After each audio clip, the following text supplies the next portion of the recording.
বহু ভোটারকে কেন্দ্রে গিয়ে ভোট প্রদান থেকে বিরত রাখতে বাধা দেওয়া হয়েছে এবং বিভিন্নভাবে ভয়ভীতি প্রদর্শন করা হয়েছে। অনেকগুলো কেন্দ্রে ভোট গণনার সময় কারচুপির অভিযোগ পাওয়া গেছে।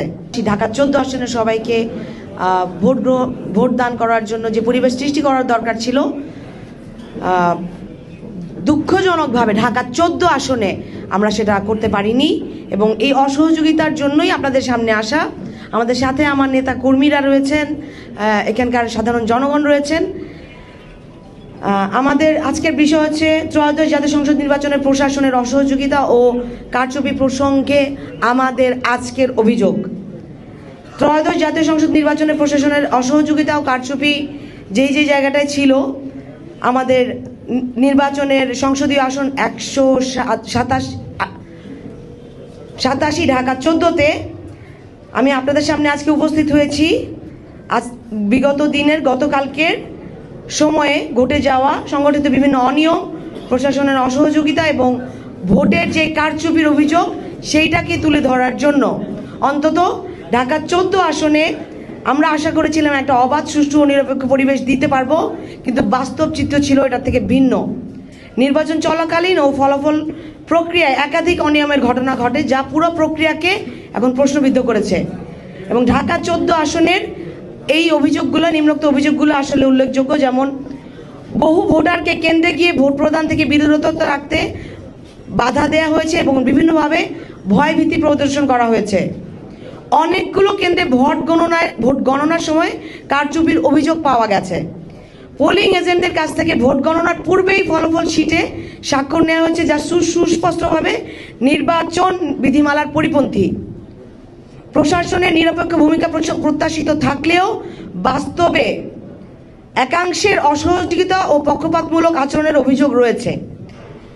ভোটের আগের দিন 11 ফেব্রুয়ারি তারিখ গভীর রাতে দাঁড়িপাল্লা প্রতীকের প্রার্থী বিভিন্ন কেন্দ্রে গিয়ে প্রিজাইডিং অফিসারদের সাথে আর্থিক লেনদেন ও ভোটারদের মাঝে অর্থ বিতরণ করেছেন বলে অভিযোগ রয়েছে। তার ভিডিও প্রমাণ, বিভিন্ন নিউজ ফুটেজ সেই দিন রাতেই পাবলিশ করা হয়েছিল, গণমাধ্যমেও এসেছে এবং এগুলো আমাদের কাছেও আছে, আপনাদেরকে প্রোভাইড করা হবে। পোলিং এজেন্টদের স্বাক্ষর ছাড়া রেজাল্ট শিট প্রকাশ করা হয়েছে, এগুলো আমাদের কাছে আছে। আইনি প্রক্রিয়ার জন্য আমরা এগুলোকে আপনাদের সামনে আনবো। পোলিং এজেন্টদের জোর করে কেন্দ্র থেকে বের করে দেওয়া হচ্ছে। আমি আপনাদেরকে যতগুলো পয়েন্ট বলছি, প্রত্যেকটা পয়েন্টের জন্য এখানে প্রত্যেকজন এজেন্ট, প্রত্যেকজন আমাদের যে কর্মী এখানে আছেন, যারা এগুলো মুখোমুখি হয়েছেন, যারা এগুলো শিকার হয়েছেন।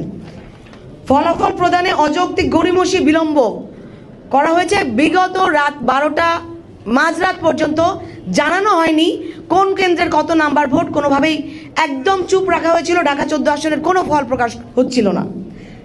এটা অনেক বড় একটা সন্দেহের জায়গায় নিয়ে গেছে আমাদেরকে। কেন্দ্রের পূর্ণাঙ্গ ফলাফল কোনো কেন্দ্রে প্রকাশ না করেই সরাসরি নির্বাচন কমিশনে পাঠিয়ে দেওয়া হয়েছে এবং নির্বাচন কমিশনে ব্যালট পেপার হস্তান্তর করা হয়েছে। নির্বাচনের দিন সকাল থেকে, বিশেষ করে দুপুরের পর থেকে পোলিং এজেন্ট ও দায়িত্বশীলদের উপর প্রশাসনিক লোকজন দ্বারা এবং ওই যে দল তাদের লোক দ্বারা শারীরিক আক্রমণ করা হয়েছে এবং আমাদের নেতা কর্মীদের যাদের করা হয়েছে তারা আছেন এখানে, আপনারা যদি তাদের সাথে কথা বলতে চান। এসব ঘটনা শুধু একজন প্রার্থীর প্রতি নয়, বরং গণতান্ত্রিক প্রক্রিয়ার প্রতি অবিচার। এটি নির্বাচনের গ্রহণযোগ্যতা নির্ভর করে তার স্বচ্ছতা, নিরপেক্ষতা ও সঠিক গণনার উপরে, কিন্তু এখানে সেই মৌলিক নীতিগুলো লঙ্ঘিত হয়েছে। এবং আমার সাথে আমার অনেক সিনিয়র নেতৃবৃন্দ এই ক্ষেত্রে আমাদের আহত হয়েছেন এবং পোলিং এজেন্টরাও।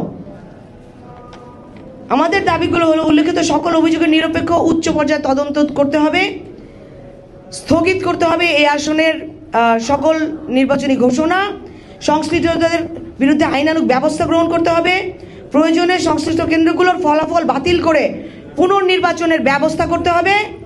উপস্থিত গণমাধ্যমের সকল প্রতিনিধিদের আহ্বান জানাচ্ছি, আপনারা বিষয়টি গুরুত্ব সহকারে জনগণের সামনে তুলে ধরবেন এবং একটি সুষ্ঠু তদন্ত ও ন্যায় বিচার নিশ্চিত করতে সহযোগিতা করবেন।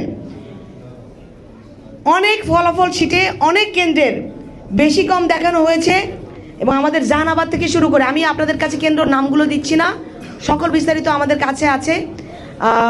এইটা আমরা আশা করিনি। আজকে দাঁড়িয়ে এত সুন্দর একটা পরিবেশে আমরা আমাদের নির্বাচনটা করতে চেয়েছি। জনগণ তাদের নিজেদের মত প্রকাশ করতে চেয়েছে, ভোটাধিকার প্রয়োগ করতে চেয়েছে 15 বছর পরে।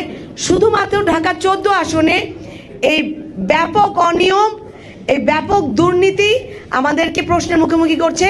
আমরা এটার জন্য নির্বাচন কমিশন প্রশাসনের অবশ্যই এখনই ইমিডিয়েট পদক্ষেপ গ্রহণ করতে তাদেরকে আহ্বান জানাচ্ছি এবং আমাদের ঢাকা 14 জনতা এটা মানবে না এবং যতক্ষণ পর্যন্ত না এই ব্যবস্থা গ্রহণ করা হচ্ছে ততক্ষণ পর্যন্ত আমরা আমাদের দাবি জারি রাখবো।